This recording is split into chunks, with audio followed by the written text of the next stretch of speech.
are standing on the Heathcote Park drag strip and we've got the new Suzuki GSX-S1000. Cue the montage.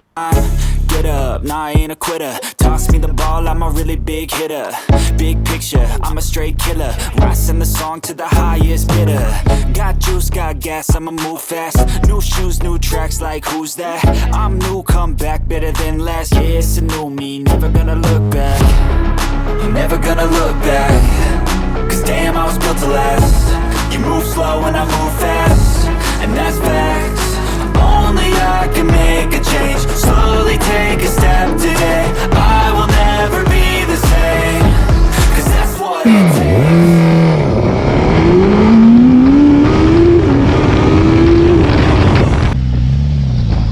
That'll put hair on your chest.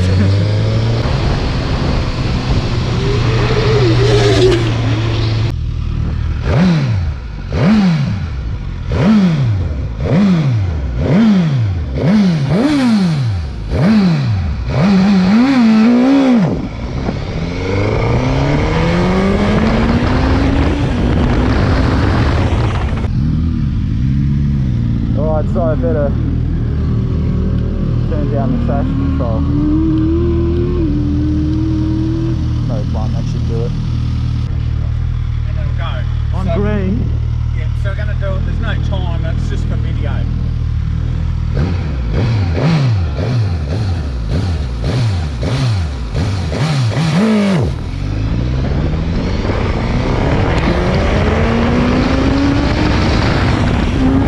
So I just had, apologies for the drone noise.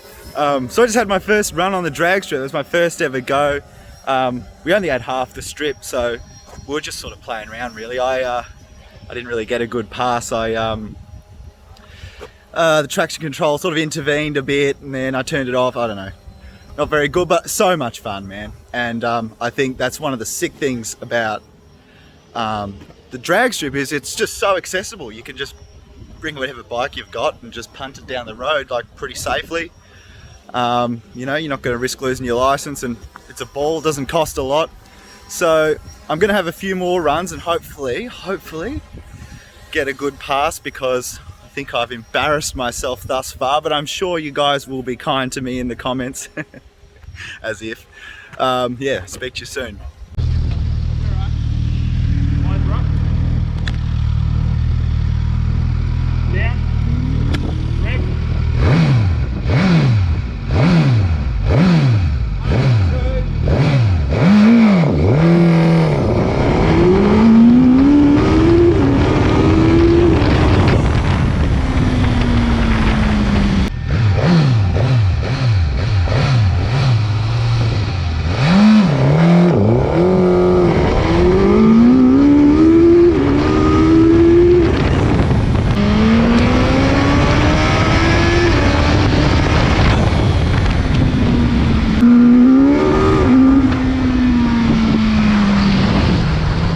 I just thought I'd take a little bit of a break from the madness to catch you up to speed with what we're actually dealing with here. Let me show you. So this is the new GSX-S1000, obviously. It looks wildly different to the first generation bike, but actually it shares most of the important componentry. We've got the same frame, the same chassis, the same suspension, the same brakes. The engine is, well, it's basically the same thing, but it's been feddled a little bit. It now makes 2 kilowatts more and 2 newton meters less for 112 kilowatts and 106 newton meters. So, yeah, a little bit more power, a little bit less torque, but it's basically the same thing. So, I guess we'll start with the styling. Whereas the outgoing bike was quite round and understated, we've now got a really aggressive styling package with this pretty crazy looking headlight. We've got winglets, of course. You've got to have winglets now, don't you? It seems to be the nature of the hyper naked or naked bike category at the moment. Everything looks really aggressive and angry. Think Ducati Street Fighter or KTM 1290 Super Duke, Triumph Speed Triple, that kind of stuff. But I actually think it looks really good. I think it looks much better than the original bike. So what do you get new? Look, it's largely electronic.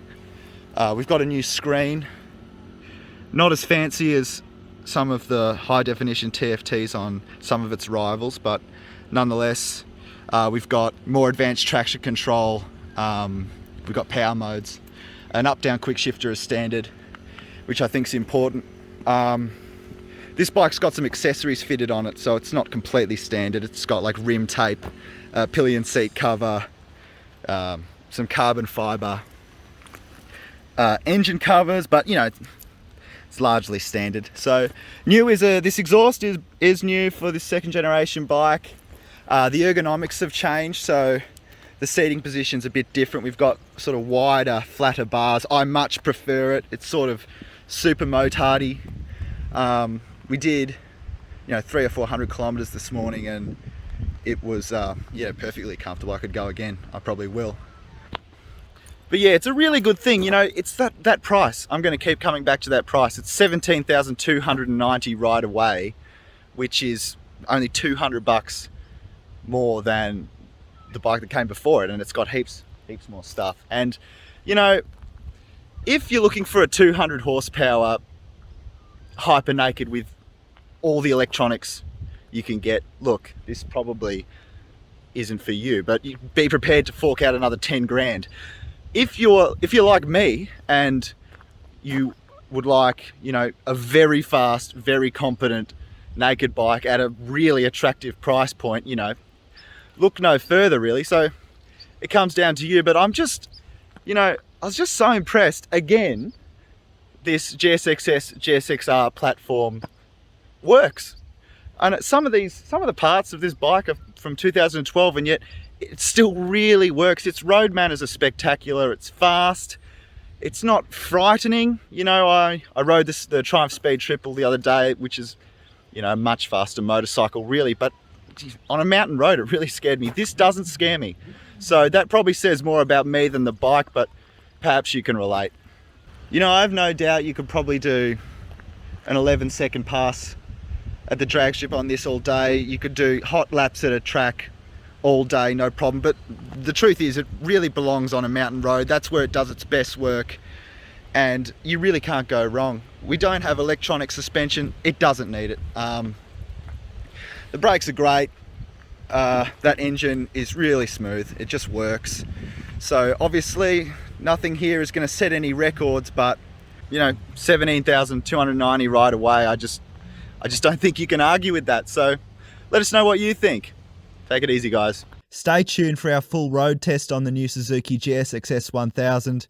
As always, please consider subscribing if you haven't already. And for all your latest bike news and stories, head to infomoto.com.au. Yeah, I'm like an addict, do I gotta have it. I ain't even playing, got a really bad habit. If it moves, gotta grab it. Fuse like a magnet, lose, won't have it till I'm doomed in a casket.